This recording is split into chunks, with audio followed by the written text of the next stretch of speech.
maximum. There's like 1 or 2 enemy placements where it's like, oh yeah, that's kind of convenient, but even then, I mean, it's more of a gimmick. Yeah, those are just for fun. So we're off, and we're gonna see these players get the different weapons. Sam and d4gr0n with the dagger, and Torch, Teleo, and dagger. Some serious luck there. 3 out of 4 with a good drop. Yeah, I mean, so you can actually manipulate your movement to get the preferred weapon, but it's frame perfect, and since you're doing multiple inputs before you grab the weapon, it's actually very difficult to manipulate that.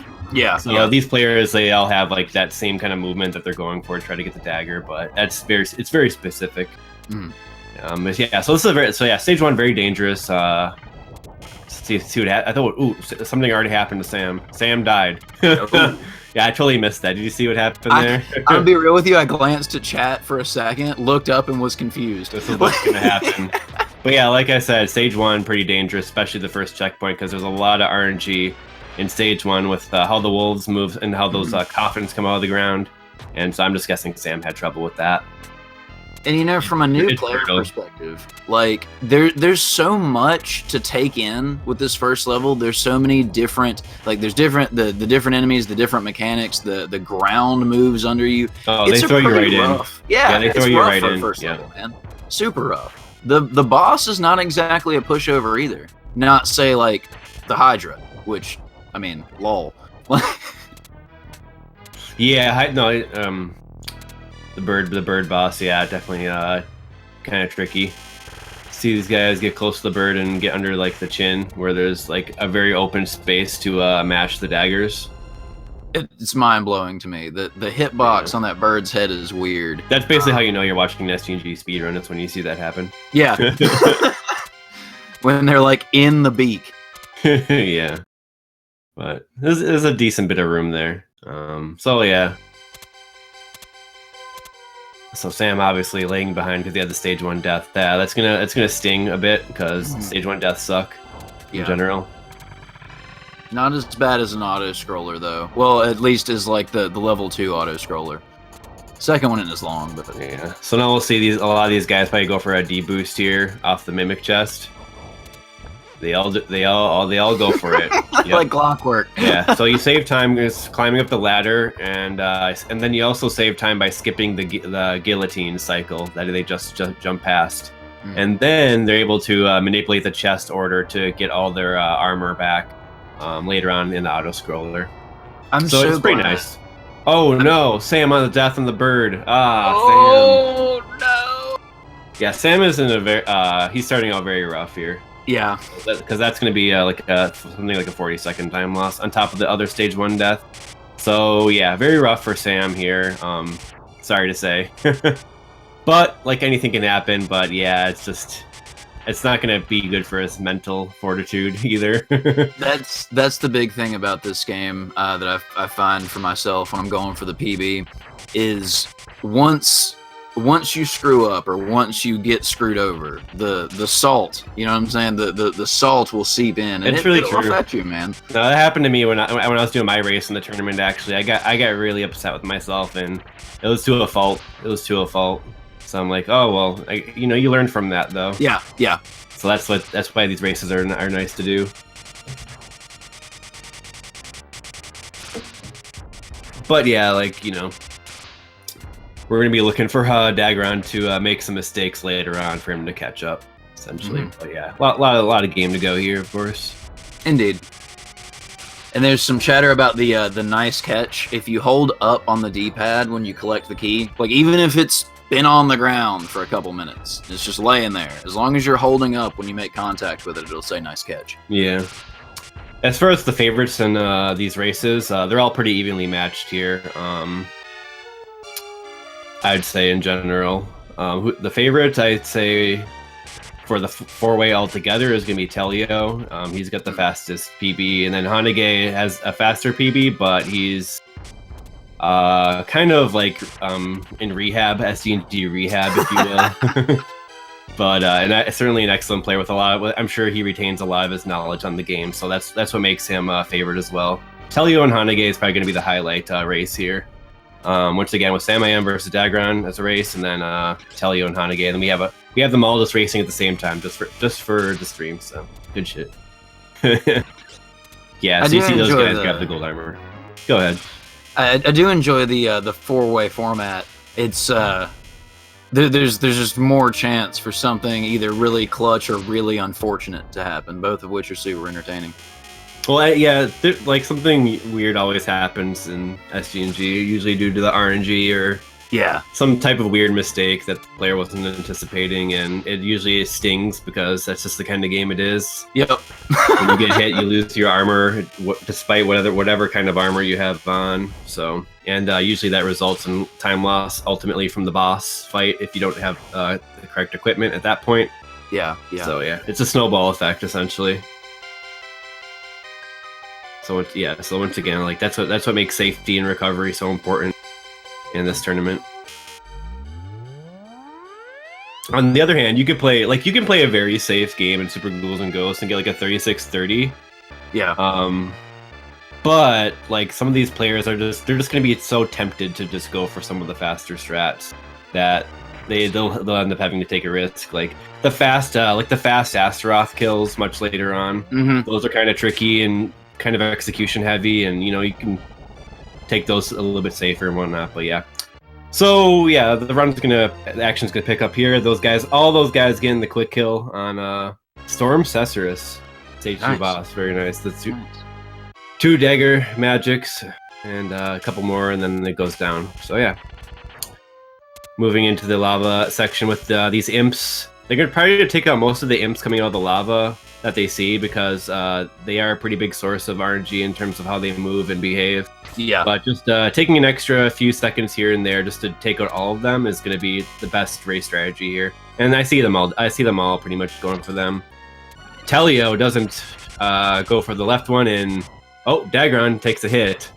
So yeah, this is a dangerous section. Yeah, it's not friendly. The imps in either incarnation that they come in are no joke.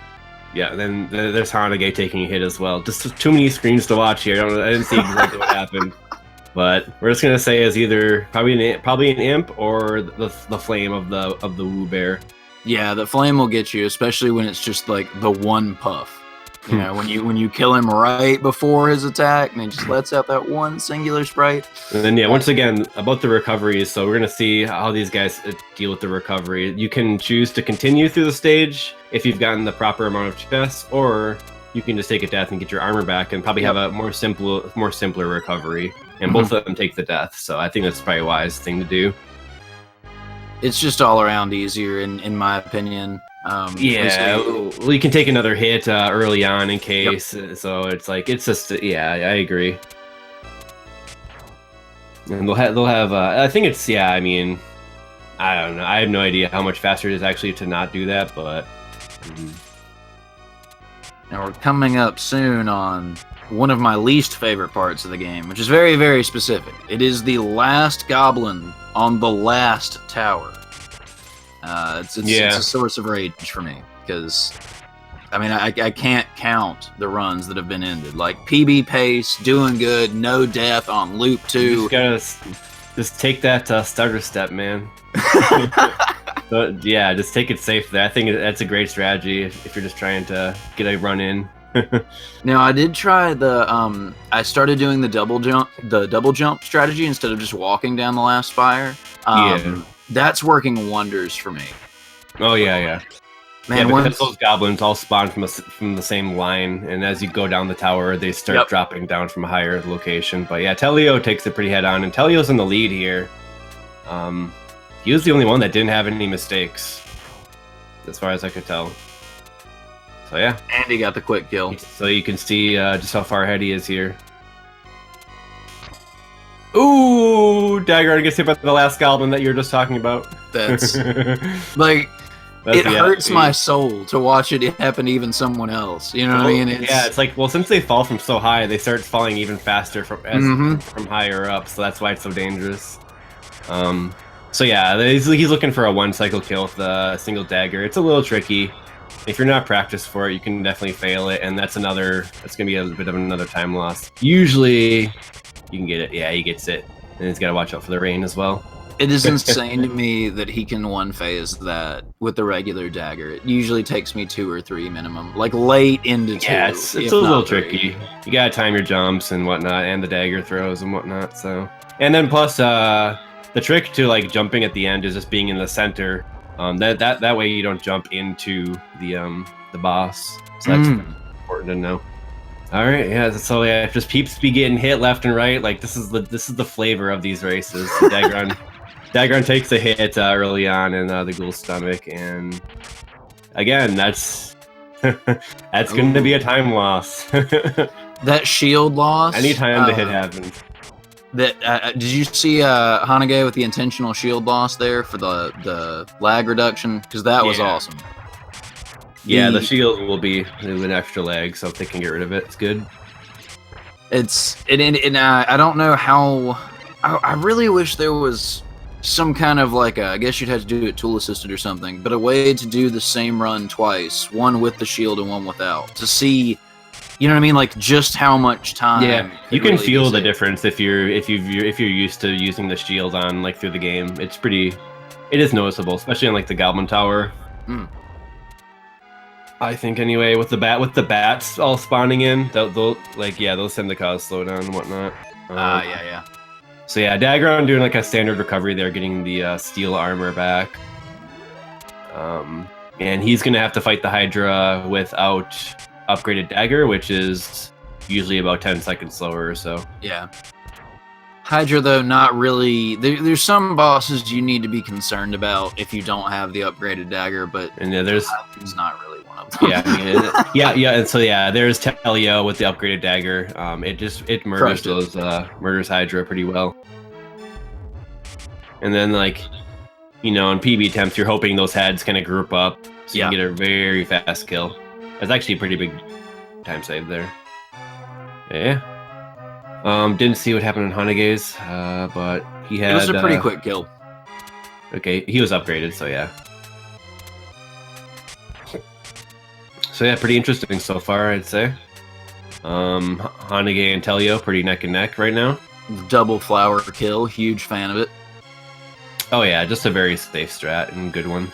And it looks cool too. You know what I mean? True. Just perfectly lined up. Line them up. All right, now let's see if round 2 with the flowers goes better. Nice. Hanage with the knowledge, with the flower confidence. There you go. Yeah, because the cast of the dragon magic is +2 seconds without lag. And then when you cast it against the flowers, it's a little bit more than that due to the lag. The flowers there. So Hanage saves a couple seconds there. That's a really long ice worm. Icicle section here. But yeah, as the icicle segments form, their hitbox is not active yet, so you see the players run through them as they spawn in, and then they Teleo missed a little jump there up the platform. Thankfully, he didn't go into the pit. Oh, Teleo! He just barely dodged a woo hit. That was very, very, very close. That was gonna put him back. Yeah. If he had gotten hit there. Speaking of getting hit, d4gr0n takes the hit from the woo bear. Oh man, and he's just continuing through. Deep chill is no joke, especially those flowers, man. And very nice d4gr0n going through the flowers. Like, it's RNG, like what kind of flower patterns you get. d4gr0n accidentally goes into the spikes. That's gonna put Sam back. With the Sam and so Sam is back and versus d4gr0n. All right, so yeah. We can just forget that Sam died twice in the stage 1. Just forget about that at this point. Yep, he's coming back. That's the kind of game it is. So yeah, very, very cool. So everything's pretty neck and neck between the top 2 and the bottom 2, which are there are 2 separate races here in a 4-way race. Here we got, in my opinion, assuming you have gold armor, the easiest level in the game, and probably the fastest too. I mean, it's like half a dozen magic casts and you're done, boss included. Yeah, dagger magic just too good here. trivializing the stage mostly, except for the Astaroth kill. We'll see these guys probably go inside of Astaroth, and you gotta time the release of the dragon pretty carefully to do this cleanly. Oh yeah, like I say, Hanage, he probably released it a little bit too early, and he was inside of the foot as Astaroth became a hitbox. Rough. So yeah, that's still a very quick kill though. Yeah. I mean, you know, credit where credit's due. Still got the one, and then you can usually finish him off. And just terrible if you die after that point. But yeah, then so we're gonna see Hanage just he's gonna have to get his armor back, and he's gonna have to take out this bird. So he's losing something like 20 seconds on this because of that hit. And then Teleo's gonna keep going. This is not a good the level that Hanage is on here is not a good level to have lost your gold. Because with the gold, you can just dragon magic, you know, one apiece for these birds, go up. It's pretty not ideal to lose the armor before this. Yeah, it's more complicated, most definitely. And yeah, Hanage actually jumped past the bird on the up of the stairs, which is pretty good because since he was not upgraded, that actually saved him in that situation like a good chunk of time. Yeah, he would have had to throw a lot of daggers at the bird. So slightly risky, but he's trying to catch up a little bit probably. You can expect Hanage to probably go for slightly riskier stuff occasionally, just because he has like kind of a more deep knowledge. But we'll see what happens, I guess. Mostly these guys have been playing a safer game for the most part. And then yeah, so what's going on here? Armor loss on Nebby. Oh, okay. Not a big deal there for Teleo for the most part, I think. So he'll have to get his armor back, but not a big deal, not a huge deal. Maybe 10 seconds off that. Someone was asking the differences in the Japanese version. The text that you're seeing right now, this quote-unquote ending sequence, this is the screen that's faster in the Japanese version. Yeah, indeed. I think Sam was they're just paused. They're waiting for the imp. Okay, that's smart. That imp will get you. Yeah, so they're waiting for the imps to kind of do their thing. Very smart, because just getting hit there sucks. Still very close. Yeah, these guys are keeping it all pretty close. Top versus top is close, and Teleo versus Hanage in the bottom close. So very nice. This is pretty cool. Yeah, this is neck and neck pretty much. Yeah, this is going really very entertaining, I think. Is it going to be a clean ghost room? Oh yeah. Teleo's got armor back up, and it's slightly more complicated. He has a higher chance of getting hit here, and he just gets hit. Commentator's curse. So yeah, so now Hanage's gonna pull ahead here. Fireball. This is a bad place to be hit.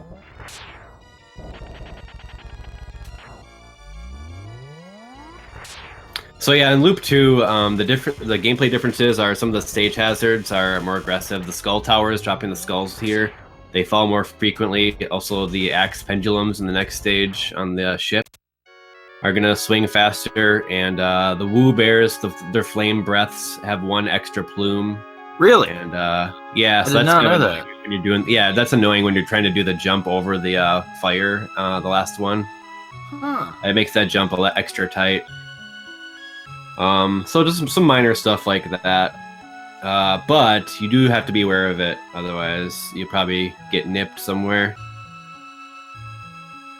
The skull towers can already give you kind of bad RNG sometimes, but it's even riskier, I think, in the second loop. But very cool, very cool. Chat's asking for fire bears. There are Grillions. Grillions is the name, I forgot, but Grillions. I just call them all Woo Bears.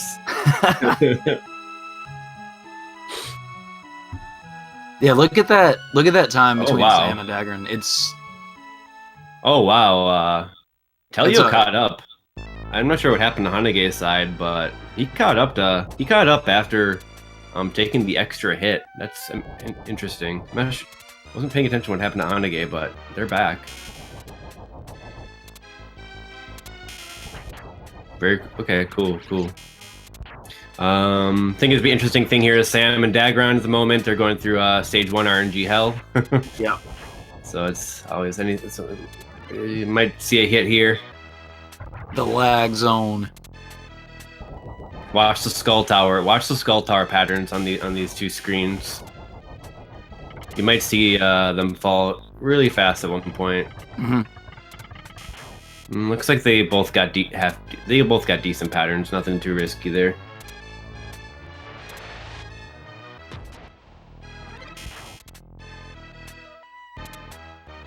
And then the little classic speed strat there. You can skip a tidal wave cycle if you kind of just chain your jumps very, very smoothly. That's a little speedrun strat. I think I'm gonna start like 5 seconds there.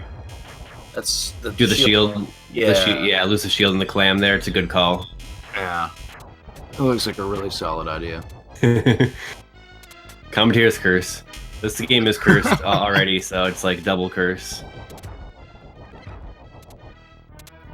Very nice. Okay, then we got the bosses in these two.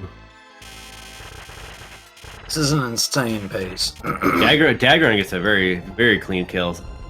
And then Sam, the rough kill.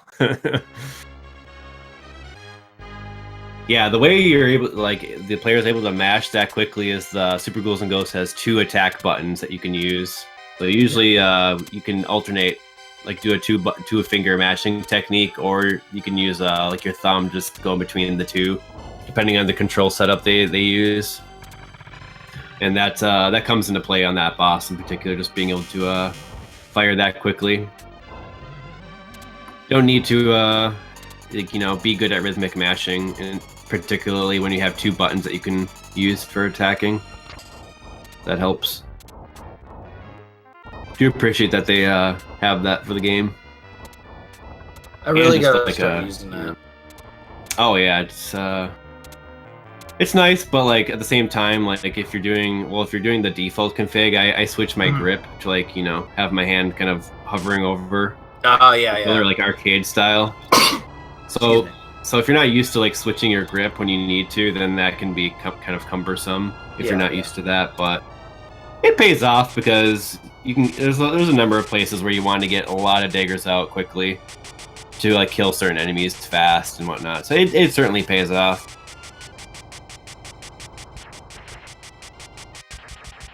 Oh yeah, we got some sync going. Yeah, sync on the top dudes. That was amazing. Top dudes.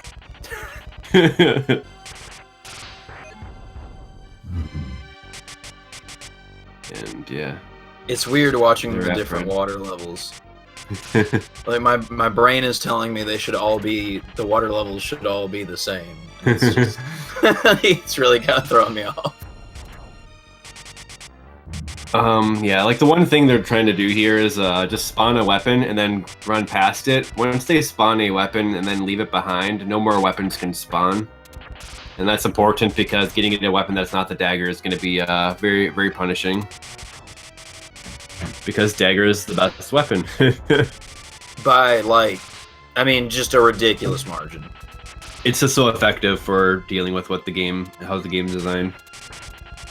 d4gr0n is a torch specialist, so he knows how to. He knows how to use it. He's done runs with the torch, so if he gets the torch, it's not that big of a deal for him. Sam probably not as experienced. Neither Teleo, maybe Hanage, but yeah. And then bow and arrow would be the next best weapon. The other ones are just going to be slow and hard to utilize effectively. Yeah.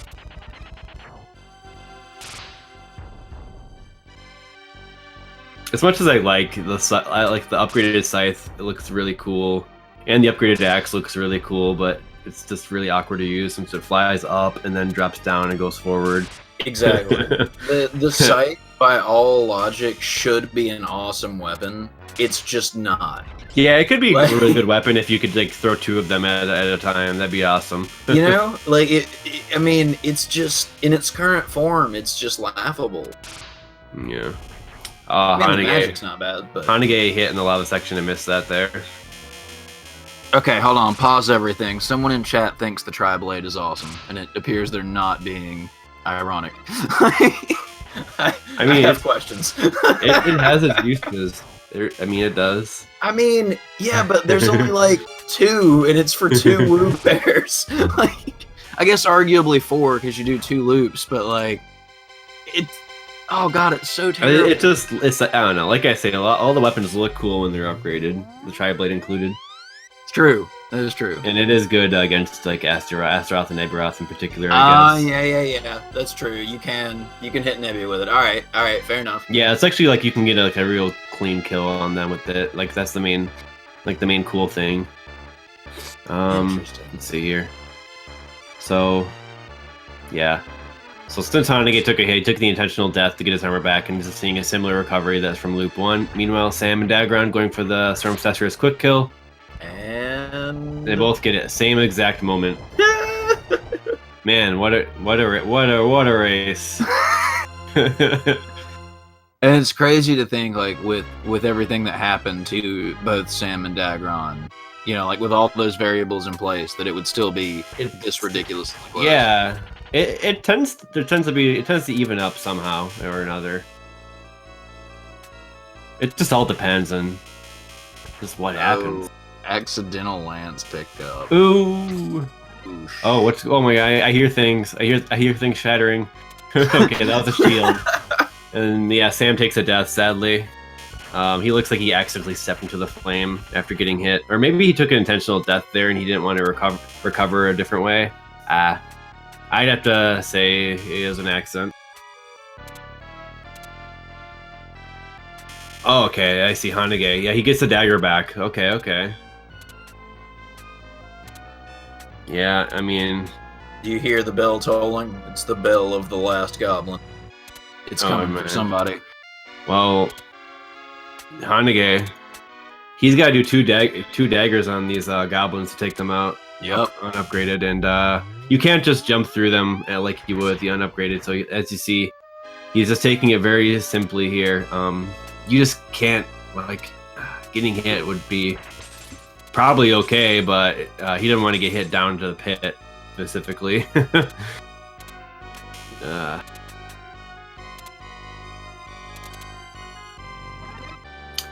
Teleo's going to take a bit of a lead here, and this is maybe the deal breaker for their race, because Teleo could just play solid for the rest at this point. And yeah, so he's going through the fire pillars very, very soundly, very well. Those are really nice. Oh man, Teleo has the elite points. Someone just pointed that out, and his points elite. 1, 3, 3, 7. That is winning. Elite. Man. Oh. SCNG is pre-elite speak, though. Oh. Death in the stomach. To be fair, that was an awful lot of obnoxious genie spawning, though. Like, oh, no. Oh, man. Yep. Hanage. Now, one thing I don't like about this level, I don't like that occasionally if you jump into the, let's call it the rotating cage thing, there may be a genie that is spawned like below you, basically, who swoops up and makes contact with you as soon as the cage opens, and thus you're vulnerable again. And like you can't really do anything. There is a safe strat for that, in fact. Really? Yeah, so what you do is you just time a jump so that you land on the edge of the cage. And if you see any sign of the genie, you just wait for it to move in a certain pattern so that it doesn't hit you when you're coming in. But you got to learn that little jump setup. Yeah, there is a way, and then not even that doesn't even protect you from everything. Right. But it's actually pretty good, and it will help. These players should be using that, but you know, stuff happens. That was a really nice recovery for the quick kill from Sam. Missed it with just the spell, but hopped in the middle and threw some daggers quick. That was awesome. Oh, sweet.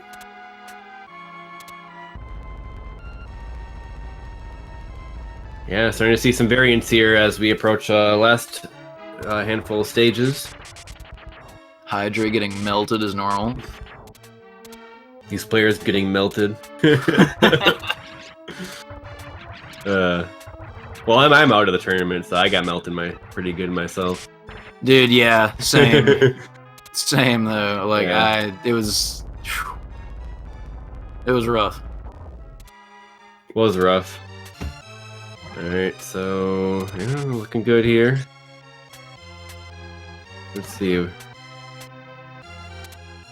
Yeah, so d4gr0n and Sam, they're very close to each other. Meanwhile, Teleo pulled ahead of Hanage by a good half a minute here. Yeah. Probably a minute. Ooh, yeah, Teleo's making some good progress there in the icicles. As long as he doesn't get zapped by a short icicle. Jumps over a knight, very nice. Ooh. That's kind of flashy maneuver. That is pretty flashy. I like that. Certainly doable, but also scary.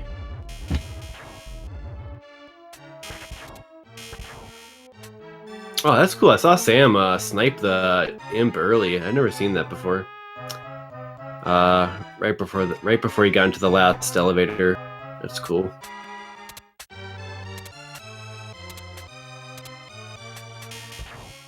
I hate those geysers in the ghoul stomach. The pink geysers, like I hate them so much. Yeah, in the loop they stay out longer, so you got to be careful of how you activate them. They are proximity activated. So if you activate one in a bad spot, you can just get trapped on the edge of the platform, or what have you. Do they each have a proximity sensor, or is it you trigger the first one and they're kind of like all on a? It's each. I'm pretty sure. Yeah. Yeah, because I try and run professional occasionally, and they're an absolute nightmare on professional. Yep. I just end up iframing through them with the dragon magic more than not. Indeed. That is a great strategy, because it really doesn't cause all that much slowdown there. Yeah, because I mean it's an auto scroller, so. Ooh! d4gr0n almost took a hit from the whoop. Oh, the whoop bear! And then he takes a hit from the bad luck flower. Ah, that's good. Let Sam catch up, probably. Oh man, yeah. So like, yeah, those flowers. There's one there. Like we have to jump over a spike gap. There's a strat where what you can do is like you can store an upgraded dagger. I'm not sure if he was upgraded there at that point, but anyway, he got bad RNG essentially, and it's sniped him down. This is gonna let Sam make a little headway as d4gr0n has to throw multiple daggers at the icicles. Meanwhile, we got Teleo staying strong. I don't think he's had a mishap since last time we checked in. So it's gonna be for Teleo. It's gonna be. Oh, okay, you're getting intentional death here. That was some pretty ace armor manipulation, though. Jumping up at him, throwing the dagger, and forcing him upward. That way he wouldn't do the swoop down.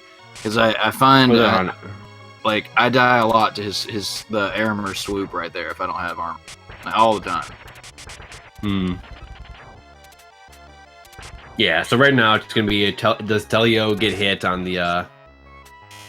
Does he die? Really is really how Hanage is going to take the race for their side. Yeah. If he takes a hit, he's still gonna win it likely. If he dies, they're gonna be. It's gonna come down to if they get hit, because we got Hanage entering that same stage now, and there's no checkpoint on that stage 7. So.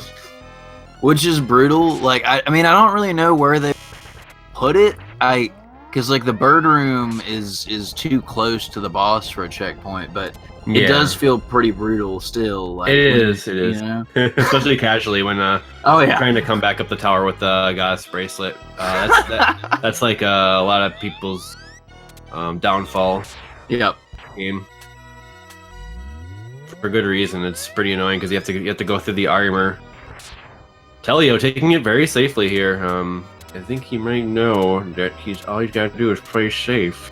Yeah, he may have figured it out.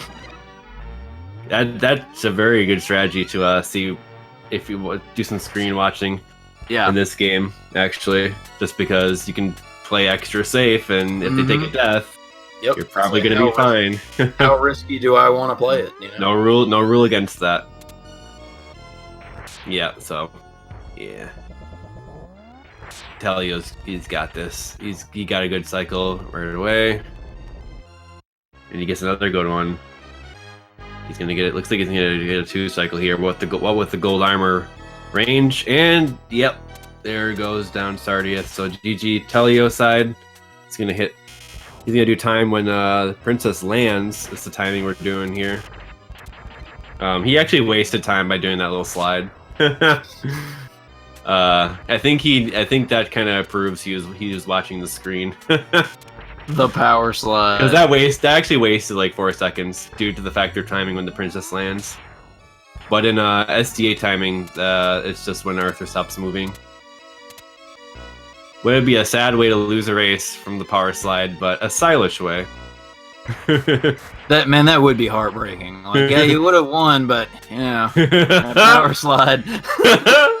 Yeah, the slide is just like they just like lock the animation. Nice, Hanage clean finish behind Teleo though. Actually, not even that far behind. Actually, I think he picked up a little time on him because Teleo was playing extra safe. I think. Okay, shift our attention to Sam and d4gr0n here. All right, as they have finished. GG for Hanage, of course, and yeah, this is anything can happen right here. So let's watch these fights. Bait out the flame going down for d4gr0n. That's what you do. Movement of Astaroth is random, and also the timing, exact timing of the laser and the fire. Though it's usually around pretty rhythmic still. Oh, Sam gets Astaroth faster due to the bad movement of Asti for d4gr0n. Oh, all right. About Nebiroth? Nebiroth moving forward for Sam. He's got to respect that. Sam has to respect that. Meanwhile, d4gr0n getting a good Nebi pattern. Uh-oh. He takes a hit still. He's just going in. Oh, d4gr0n went in. He knew taking the hit was good enough there. Oh, it's still not over though. The Sardius fight, RNG. Is he gonna get some good patterns or bad patterns? And is his loss of the gold armor gonna put him at a point where he needs more phases? That's not as big of a deal. But d4gr0n gets a good pattern right away. Sam, he takes a. Oh, Sam just crushing it. But d4gr0n gets the 2 cycle. Whoa! But Sam with the super. Oh, he doesn't get the 2 cycle. But holy crap, that was pretty close. Let's see if Sam gets 3 cycle. Of course, yeah, he's gonna. Oh, he actually missed 3 cycle. Okay, yeah. Sam with he actually is using some kind of trickier approaches off some of those patterns he got. That's cool that he learned that. A lot of different patterns from Sardius that he can do in terms of just getting up there. But yeah, so d4gr0n finishes 38 minutes, and Sam with 38:29. Oh, GG's to those guys and everyone. We forgot to talk about Sardius's cape. It's black on the Super Famicom Mini. Oh god, red on everything else. God, I forgot to look at that. That's so weird. Like as he was on fire, I looked at the cape, like, oh. Actually, purple. Just saying. Teleo, the man himself. What's up, what about guys? Purple? Yeah. How you doing? GG. Congrats on winning the 4-way and your race versus Hanage. Yeah, Hanage had a good time. I was getting a little scared there, man. It seemed like we were really close the whole time. That was good stuff. It was real good. Yeah, I think he was catching up a little bit because it looked like you were taking the Asti and Nebi fights a little safe. Is that true? Yeah, I took level 6 really safe, and I did 3 like dragon magics, and then yeah, all of level 7 I took really safe because I I did have the stream up, and I was looking to see where I was, and I was like, okay, I'm ahead. I just gotta play save. Yeah, I was actually commenting on how that's a pretty effective strat for this game in particular, due to the fact that you can get 30-second leads and whatnot, depending on deaths and all that. So, yeah, it's certainly a good strat. Yeah, it looked like I was a little bit ahead, so I was just kind of playing really safe, and I could have maybe gotten close to a PB, but I think I was on really good pace. But I started playing a little bit safe from. Yeah, 35-37. Yeah, now that I see that there. That Great time is time, still great time. insane. Like, I mean, considering that there's a lot of difficulty to be had just in beating the game, let alone in beating the game, twice in less than 45 minutes. That's 35 is pretty crazy. But thanks for SpeedGaming for having us. Thanks Hanage and Sam and d4gr0n for the races, and thanks you guys for the next commentary. After watch it back. Thanks guys. Oh yeah, it was a Indeed. good time. Thank you all for joining. This is Acidic IV. I am out. I will see you guys later on the race. Okay, yeah, hope you enjoyed the race, and this tournament will continue. So yeah, till next time.